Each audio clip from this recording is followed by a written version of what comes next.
الحمد للہ نحمده ونستعینه ونؤمن به ونتوکل علیہ ونعوذ باللہ من شرور انفسنا ومن سیئات اعمالنا من يهده الله فلا مضل له ومن يضلله فلا هادي له ونشهد أن لا إله إلا الله وحده لا شريك له ونشهد أن سيدنا محمدا عبده ورسوله أما بعد فأعوذ بالله من الشيطان الرجيم بسم الله الرحمن الرحيم فالذين آمنوا به وعزروه ونصروه واتبعوا النور الذي أنزل معه أولئك هم المفلحون آمنت بالله صدق الله العظيم وصدق رسوله النبي الكريم ونحن على ذلك من الشاهدين والشاكرين والحمد لله رب العالمين إن الله وملائكته يصلون على النبي يا أيها الذين آمنوا صلوا عليه وسلموا تسليما الصلاة والسلام عليك يا سيدي يا رسول الله وعلى آلك وصحابك يا حبيب الله۔ انسان کے پختہ اور اٹل نظریات کو انسان کا عمل بھی اس کے نظریے کا عکس ہوتا ہے۔ یہی عقائد اس کے دل و دماغ پر حکمرانی کرتے ہیں، یہی اس کے اعمال پر بھی اثر انداز ہوتے ہیں۔ عقیدے کی مثال ایک بیج کی طرح ہے اور عمل اس بیج سے اگنے والے پودے کا نام ہے۔ سمجھ آ رہی ہے نا؟ یہ ظاہر ہے کہ پودے میں وہی خصوصیات ہوں گی جو بیج میں چھپی ہیں۔ دل اور دماغ انسان کی اصل ہیں اور باقی تمام اعضاء ان دونوں کے تحت کام کرتے ہیں۔ اگر دل اور دماغ میں کسی پر بھی ہلکی سی خراش پیدا ہو جائے تو وہ جان تک کا خطرہ بن سکتی ہے۔ یہی مثال عقیدے اور عمل کی ہے۔ عقیدہ دل اور دماغ کی طرح ہے۔ جب عقیدے پر کسی بھی قسم کی خراش کا اندیشہ ہو تو وہ وبال ایمان بنتی ہے۔ کیا بنتی ہے؟ جب عقیدے پر کسی قسم کی خراش کا اندیشہ ہو تو وہ وبال ایمان بنتی ہے۔ دل اور دماغ پر خراش ہو تو وہ وبال جان بنتی ہے۔ مثال کے طور پر اگر کسی کے دماغ میں چوٹ لگ جائے یا کسی کے دل کے چوٹ میں لگ جائے تو وہ انسان کی جان کو خطرہ ہو سکتا ہے، لیکن اگر اس کی عقیدے پر ہلکی سی خراش بھی آ جائے تو وہ اس کے ایمان کے لیے وبال بن سکتی ہے۔ یعنی کہ اس طرح ہے کہ اس کا ایمان تھا ہی نہیں۔ اب انسان کے نظریات اور عقائد کیا ہوتے ہیں اس کی ایک چھوٹی سی مثال میں آپ کے سامنے پیش کروں گا۔ ہم میں سے کوئی ایسا بیٹھا ہوا ہے شخص یہاں پہ جس کا یہ عقیدہ ہو کہ جب میں اس دنیا سے جاؤں گا تو مجھے جلا دیا جائے گا اور مجھے پھر بعد میں زندہ نہیں کیا جائے گا؟ کوئی ایسا ہے؟ کوئی نہیں۔ اس کا مطلب ہے کہ یہ ہمارا عقیدہ نہیں ہے، یہ ہمارے ذہن اور ہمارے نظریات نہیں ہیں۔ ہمارے نظریات وہ ہیں کہ جب ہم اس دنیا سے چلے جائیں گے، قبر میں جائیں گے تو ہمیں دوبارہ زندہ کیا جائے گا۔ یہ ہمارا عقیدہ ہے۔ یہ عقیدے کی سب سے بڑی مثال ہے کہ جو ہم اپنے ذہن میں پال لیتے ہیں وہی ہمارا عقیدہ ہوتا ہے۔ یہ عقیدے کے متعلق جو باتیں تھیں وہ میں نے آپ کو بیان کر دی ہیں۔ اب آج کا موضوع جو ہے وہ رسالت اور کتب خداوندی ہے۔ رسالت کیا ہے اور انبیاء کیا ہیں اور نبی کیا ہیں۔ اللہ رب العزت نے انسانوں میں سے جو انسان اپنے پیغامات اور اپنے احکامات پہنچانے کے لیے انسانوں کو منتخب فرمایا ہے، وہ انسان جو ہے وہ اللہ کے پیغمبر اور اللہ کے نبی ہیں۔ اور پیغمبر جو ہیں ان کی آگے دو اقسام ہیں، ایک ہیں رسول اور ایک ہیں نبی۔ رسول وہ ہیں جو دین لے کے آئے ہیں، شریعت لے کے آئے ہیں، کتاب لے کے آئے ہیں، جن کو اللہ رب العزت نے کوئی نہ کوئی کتاب، کوئی نہ کوئی شریعت دی ہے۔ اور نبی وہ ہیں جو اسی شریعت پہ چلے ہیں جو پہلے ان سے رسول لے کے آئے ہیں۔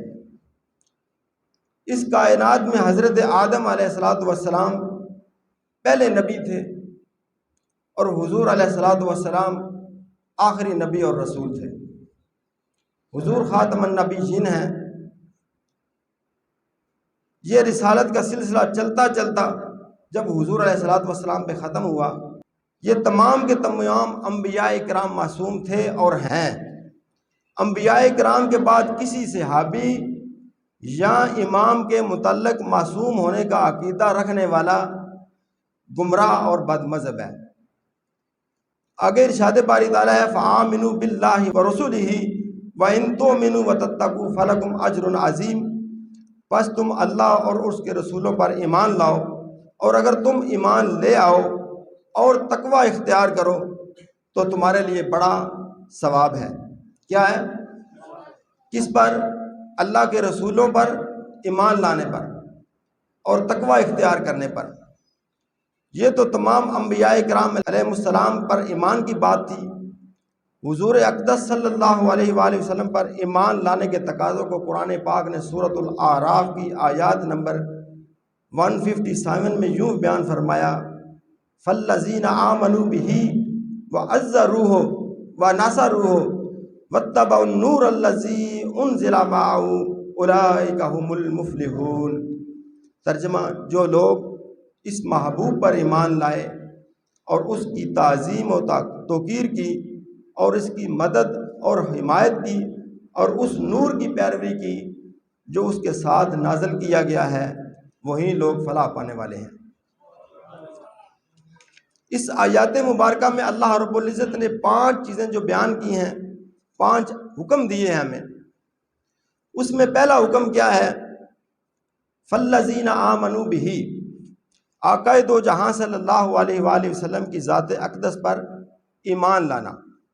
کیا ہے؟ کس پر؟ آقا دو جہاں صلی اللہ علیہ وآلہ وسلم تاجدار ختم نبوت پر ایمان لانے کا جو پہلا حکم ہے فالذین آمنوا، جو اس محبوب پر ایمان لائے۔ اس کی قرآن کریم میں بے شمار جگہ پر وضاحت آئی ہے۔ اور دوسرا جو حکم آیا ہے وہ ہے حضور صلی اللہ علیہ وآلہ وسلم کی تعظیم، ادب، احترام اور توقیر کرنا۔ دوسرا کیا ہے؟ حضور صلی اللہ علیہ وسلم کا ادب، احترام اور توقیر کرنا۔ اور تیسرا کیا ہے؟ حضور صلی اللہ علیہ وآلہ وسلم کی مدد اور حمایت کرنا۔ اور چوتھا کیا ہے؟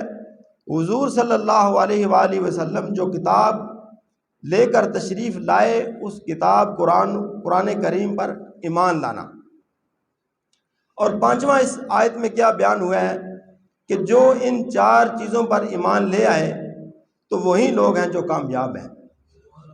ذرا زور سے بولیں نا، وہی لوگ ہیں جو کامیاب ہیں۔ اب پہلے کی مختصر وضاحت، آقا دو جہاں صلی اللہ علیہ وآلہ وسلم کی ذات اقدس پر ایمان لانا، سورہ بقرہ کی آیت نمبر 285، سورہ آل عمران کی آیت نمبر 33، 34 اور 81 اور 179، سورۃ النساء کی آیت نمبر 136، سورہ انعام کی آیت نمبر 48 اور 83 اور 90 تک، اور سورہ الحدید کی آیت نمبر 28 سمیت دیگر بے شمار آیات میں آقا دو جہاں صلی اللہ علیہ وسلم کی نبوت اور رسالت پر ایمان لانے کا حکم ارشاد فرمایا گیا ہے۔ یہ قرآن کریم میں دوسری جگہ پہ فرمایا گیا ہے۔ لہٰذا حضور صلی اللہ علیہ وآلہ وسلم پر ایمان لانا ایمان کی اصل اور روح ہے۔ کیا ہے؟ ایمان کی اصل اور روح جو ہے وہ حضور صلی اللہ علیہ وسلم پر ایمان لانا ہے۔ لہٰذا کسی بھی نبی یا رسول کی ذات پاک کی توہین اور تنقیص یا گستاخی ایمان کو ایسے ختم کر دیتے ہیں جیسے کہ ایمان سرے سے تھا ہی نہیں۔ استغفر اللہ۔ کسی بھی نبی کی شان میں گستاخی ایسے ہی ہے، یا اس کی شان میں کمی کرنا ایسے ہی ہے جیسے تم سرے سے ایماندار تھے ہی نہیں، تم ایمان لائے نہیں، اور بندہ جہنم کا ایندھن بن جاتا ہے۔ سورہ بقرہ کی آیت نمبر 104، سورہ توبہ کی آیت نمبر 65، سورہ انعام کی آیت نمبر 10، سورہ احزاب کی آیت نمبر 57، سورہ توبہ کی آیت نمبر 74 اور سورہ کوثر کی آیت نمبر 3 میں گستاخانہ رسالت کی سزاؤں کا ہی بیان ہے۔ اس کے علاوہ صحیح بخاری شریف کی حدیث نمبر 3031، 4037 اور 4039، سنن ابو داؤد کی حدیث نمبر 4361، 4362، 4363 اور سنن نسائی کی حدیث نمبر 4070 اور 4076 اور طبقات ابن سعد کی جلد نمبر 5 صفحہ نمبر 369 میں یہی عقیدہ ثابت ہوتا ہے۔ کیا عقیدہ ثابت ہوتا ہے؟ کہ گستاخ رسول کافر و مرتد ہے اور واجب القتل ہے۔ کیا ہے؟ واجب القتل ہے۔ کون؟ جو رسول اللہ صلی اللہ علیہ وآلہ وسلم کی شان میں گستاخی کرے، اور اس کا قانون پاکستان میں موجود ہے۔ اس قانون کی شق نمبر 295 میں یہ لکھا ہوا ہے کہ کوئی بھی شخص کسی انبیاء کی شان میں اگر گستاخی کرے گا تو اس کے لیے سزائے موت ہے۔ جب بھی کبھی آپ کے سامنے کوئی ایسا شخص آ جائے جو کسی نبی کی شان میں گستاخی کرے تو آپ نے قانون کو اپنے ہاتھ میں نہیں لینا، بلکہ اس کا مقدمہ درج کروانا ہے۔ اس کے بعد انبیاء کرام کے تبلیغ کی تو ان کو جو آزمائشیں آئیں ان میں حضرت نوح علیہ السلام کا صرف ذکر کرتے ہیں، باقی قرآن مجید میں بے شمار انبیاء کا ذکر ہے، لیکن حضرت نوح علیہ السلام کی تبلیغ سب سے زیادہ تھی، اور اس کا قرآن کریم میں اسپیشلی حکم جو ہے بیان کیا گیا ہے۔ حضرت نوح علیہ السلام نے 950 سال تبلیغ کی اور توحید کا نعرہ لگایا۔ یہ قرآن کریم کی سورہ عنکبوت آیت نمبر 14 میں ہے کہ حضرت سیدنا نوح علیہ السلام نے 950 سال تبلیغ کی، درس دیا، لیکن قوم نے ان کو گمراہ کہا، ان کی قوم نے ان کو گمراہ کہا، اپنے جیسا بشر کہا، جھوٹا کذاب کہا، روزانہ مارا کرتے تھے، لو نہان کر دیا کرتے تھے، حتیٰ کہ سنسار کر دینے کی دھمکی بھی دی، مجنون پاگل کہا، اور اس کے علاوہ بہت دھمکایا، لیکن اس کے باوجود حضرت سیدنا نوح علیہ السلام استقامت کا پہاڑ بن کر کھڑے رہے۔ کتنے 100 سال تبلیغ کی آپ نے؟ کتنی مشکلات آپ نے برداشت کی، لیکن اس قوم کے سامنے اللہ تعالیٰ کی طرف سے جو پیغمبر آئے، آپ ان کے سامنے استقامت کا پہاڑ بن کر ڈٹے رہے، اور پھر اپنی دعوت جاری رکھی۔ پھر جب ایک بیوی اور بیٹا بھی نافرمان قوم کے ساتھ مل گیا تو نوح علیہ السلام نے اپنے رب کی بارگاہ بے کس پناہ میں عرض کی، گڑ گڑا کر عرض کی۔ کیا عرض کی؟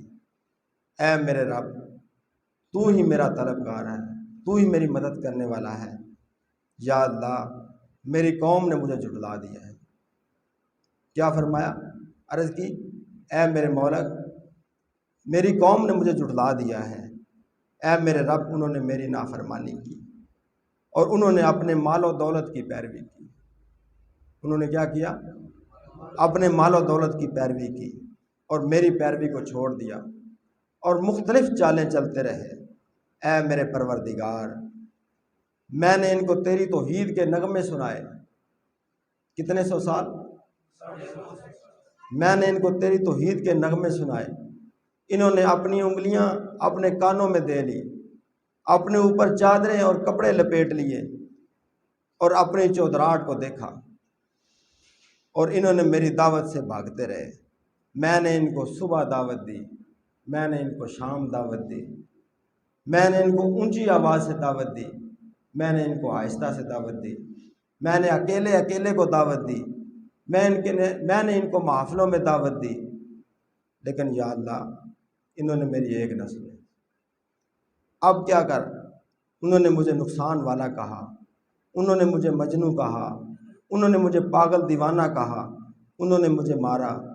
اللہ تعالیٰ نے واضح فرمایا کہ اے نوح، اے میرے پیغمبر، جو آپ پر ایمان لا چکے ہیں اس کے سوا اب کوئی ایمان لانے والا نہیں۔ اللہ نے کیا فرمایا؟ اللہ نے فرمایا کہ جو اب تیرے 950 سال کے بعد تبلیغ کرتے رہے، مارے کھاتے رہے، اور جب اللہ رب العزت نے اللہ رب العزت سے عرض کی تو اللہ نے فرمایا اے میرے نوح، اب تیری قوم میں سے کوئی ایسا نہیں جو تیرے اوپر ایمان لائے۔ عرض کی مولا اب زمین میں کافروں میں سے کوئی بسنے والا باقی نہ چھوڑنا، کیونکہ اگر تو نے انہیں زندہ چھوڑے گا تو وہ تیرے دوسرے لوگوں کو گمراہ کر دیں گے۔ لہٰذا اللہ رب العزت کا عذاب آیا اور زمین و آسمان نے اپنے اپنے پانیوں کو باہر نکالا اور ساری قوم کو غرق کر کے ہلاک کر دیا۔ استغفر اللہ۔ اور نوح علیہ السلام اور ان پر ایمان لانے والے بخیر و عافیت دوسری جگہ جا بسے۔ ان کے علاوہ حضرت ہود، حضرت یوسف، یعقوب، ایوب، موسیٰ، ہارون، الیاس، شعیب، لوط، صالح، ابراہیم اور ہمارے آقا و مولا حضرت محمد مصطفیٰ صلی اللہ علیہ وآلہ وسلم علیہم الصلاۃ والسلام اور دیگر تمام انبیاء کرام پر آزمائشیں آئیں اور تکالیف آئیں، لیکن انہوں نے صبر سے کام لیا اور ماتھے پر بل بھی نہیں لایا۔ حتیٰ کہ کتنے نبیوں کو قوموں نے شہید کر دیا، لیکن انہوں نے تبلیغ کو نہ چھوڑا۔ اب یہ آیت کا پہلا حصہ یہاں پہ ختم ہو جاتا ہے کہ انہوں نے حضور علیہ الصلوۃ والسلام کی جو شان ہے، ان پر ایمان کا کیسا تقاضا ہے کہ ہمیں کس طرح سے ایمان لانا چاہیے۔ 950 سال حضرت نوح علیہ الصلوۃ والسلام نے تبلیغ کی، جبکہ ہمارے آقا و مولا نے 63 سال میں سے 23 سال تبلیغ کی، اور ہمیں ایمان لانا چاہیے، صحیح دل و جان سے ایمان لانا چاہیے، اور ایمان کی اصل جو روح ہے اس پہ عمل کرنا چاہیے۔ آیت کا دوسرا حصہ شروع ہوتا ہے وَعَزَّرُوهُ، حضور صلی اللہ علیہ وسلم کی تعظیم، ادب، احترام اور توقیر کرنا۔ انبیاء کرام کے ادب و احترام، ان سے محبت، ان سے مودت، ان کی تعظیم و توقیر کے حکم کے باوجود ہر قوم میں سے بعض لوگوں نے ضرور انبیاء کرام کی بے ادبی اور گستاخی کی، حتیٰ کہ ہمارے پیارے محبوب مکرم صلی اللہ علیہ وآلہ وسلم کی ذات اقدس کی بھی گستاخی کی جاتی رہی۔ آج بھی فرانس کے خاکوں کی شکل میں، کبھی ہالینڈ کی شرارتوں کی شکل میں، کبھی کتابوں میں لکھی گئی عبارات کی شکل میں طرح طرح سے انبیاء اکرام کی گستاخی کی جاتی رہی۔ جس طرح انبیاء اکرام پر ایمان لانے کے بغیر سرے سے موجود ہی نہیں ہو سکتا، اسی طرح تعظیم و احترام اور ادب کے بغیر بھی ایمان قابل قبول نہیں ہو سکتا۔ یہاں پر آیت کا دوسرا حصہ بھی ختم ہو جاتا ہے۔ اب آیت کا تیسرا حصہ شروع ہوتا ہے۔ آیت کے تیسرے حصے میں اللہ رب العزت نے ہمیں کیا حکم فرمایا ہے کہ میرے محبوب علیہ الصلوۃ والسلام کی مدد اور حمایت کرنا، یعنی رسول اللہ صلی اللہ علیہ وسلم کے دین کی مدد کرنا۔ اس کے دو طریقے ہیں مدد کرنے کے، ایک ہے دین سیکھ کر اور دوسرا ہے دین سکھا کر۔ حضور علیہ الصلوۃ والسلام کے دین کی یہی مدد ہے، یا تو دین سیکھیں یا دین سکھائیں۔ اللہ رب العزت سے دعا ہے کہ ہم دونوں طریقوں میں سے دین کی مدد کرنے کی توفیق عطا فرمائے۔ چوتھے نمبر پر ہے حضور علیہ الصلوۃ والسلام جو کتاب لے کر آئے، اس کتاب قرآن کریم پر ایمان لانا۔ آیت کا چوتھا حصہ یہ ہے کہ قرآن کریم پر ایمان لاؤ جو کتاب وہ لے کر آئے ہیں۔ اللہ تعالیٰ نے انسانوں کی ہدایت رہنمائی کے لیے تقریباً 1,24,000 پیغمبر کم و بیش مبعوث فرمائے، اور ان میں سے 313 رسول بنا کر ان کو کتب اور صحائف عطا فرمائے۔ ان میں سے 4 کتابیں مرکزی حیثیت رکھتی ہیں۔ پہلی کتاب ہے تورات۔ پہلی کتاب کون سی ہے؟ وہ کن پر آئی ہے؟ حضرت سیدنا موسیٰ علی نبینا علیہ الصلوۃ والسلام پر۔ اور دوسری کتاب کا نام ہے زبور۔ کیا نام ہے کتاب کا؟ زبور۔ حضرت سیدنا داؤد علیہ الصلوۃ والسلام پر وہ کتاب نازل فرمائی گئی، اور تیسری کتاب کا نام ہے انجیل، حضرت سیدنا عیسیٰ علیہ نبینا علیہ الصلاۃ والسلام، اور چوتھی کتاب کون سی کتاب ہے؟ آپ کون سی کتاب ہے؟ قرآن مجید۔ حضرت سیدنا محمد رسول اللہ صلی اللہ علیہ وآلہ وسلم یہ کتاب لے کر آئے، اور یہ سب کتابوں سے بڑی کتاب ہے، یہ آخری کتاب ہے۔ جو اس میں ارشاد فرما دیا گیا ہے اس کے بعد اب کوئی نیا حکم آنے والا نہیں۔ اللہ تعالیٰ نے قرآن کریم کی مختلف آیات میں تمام آسمانی کتابوں پر ایمان لانے کا حکم ارشاد فرمایا، اور الحمدللہ الحمدللہ ہمارا تمام آسمانی کتب پر ایمان ہے۔ کیا ہے؟ ایمان ہے نا؟ تمام آسمانی کتب پر ہمارا ایمان ہے۔ یہودیوں اور عیسائیوں نے اپنی اپنی کتابوں میں تحریف کر دی، یہودیوں اور عیسائیوں نے اپنی اپنی کتابوں میں تحریف کر دی، تبدیلی کر دی، اور اللہ کے احکامات کی بجائے اپنے من پسند احکامات جاری کر دیے۔ قرآن مجید کی حفاظت کی ذمہ داری خود اللہ تعالیٰ نے لی ہے، چنانچہ اللہ تعالیٰ نے سورۃ الحجر کی آیت نمبر 9 میں ارشاد فرمایا، انا نحن نزلنا الذکر وانا لہ لحافظون، ترجمہ بے شک ہم نے ہی قرآن نازل کیا ہے اور بے شک ہم ہی اسی کی حفاظت کرنے والے ہیں۔ اس کے باوجود مختلف دور میں قرآن پاک میں تحریف اور تبدیلی کی کوشش کی گئی، اور وہ تحریف اور تبدیلی دو طرح کی ہے، ایک معنوی تحریف، ایک لفظی تعریف۔ معنوی تعریف کیا ہے؟ یعنی قرآن کریم کی آیت کا جو معنی ہے اس آیت کے اصل معنی کو بدل کر اس کی بجائے اپنا من پسند معنی بیان کر دینا۔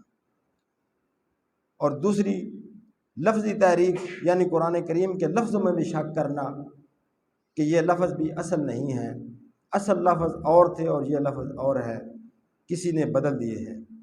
ویسے تو قرآن ان دونوں قسم کی تحریفات سے محفوظ ہے، لیکن دشمنان اسلام اور صحابہ اکرام کے دشمن آج بھی قرآن کریم میں تحریف اور تبدیلی کرنے کی کوشش کرتے ہیں، اور انہوں نے اس موضوع پر کئی کتابوں میں لکھا ہے کہ یہ قرآن اصلی نہیں ہے، اور یہ قرآن چینج ہو چکا ہے، تبدیل ہو چکا ہے۔